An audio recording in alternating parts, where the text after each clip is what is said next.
Iran और America की एटमी deal खतरे में पड़ गई है। ईरान के सुप्रीम लीडर अली खामनेई ने धमकी दी है कि अमेरिका ईरान पर शर्तें थोपने वाला होता कौन है। ईरान अब यूरेनियम संवर्धन बंद करने की शर्त मानने को तैयार नहीं। इस बीच इजराइल पर सीरिया से भीषण हमला शुरू हो गया है। ईरान से लेकर गाजा और सीरिया से लेकर लेबनान तक कई फ्रंट फिर से एक्टिव यानी सक्रिय हो गए हैं। न्यूज 18 के डिजिटल प्लेटफॉर्म पर आपका स्वागत है। मैं हूं प्रिया सिंह।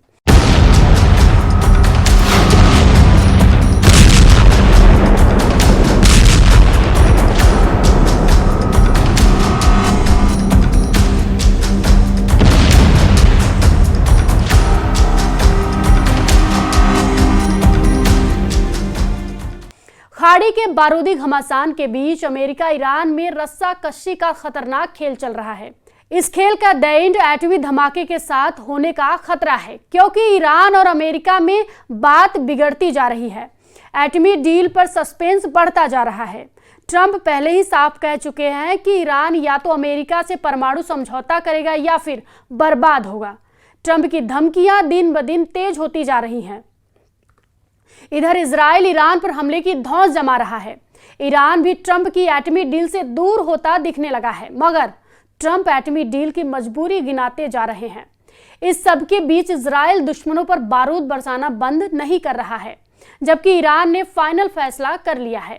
फैसला यह है कि ईरान ट्रंप के साथ परमाणु समझौता नहीं करने वाला। ईरान एटमी डील के लिए तभी तैयार होगा जब ट्रंप ईरान की हर शर्त मान ले। इसके मायने ये है कि अब डील नहीं, युद्ध होगा। ईरान को इजराइल के जंगी जेट नहीं डरा सके।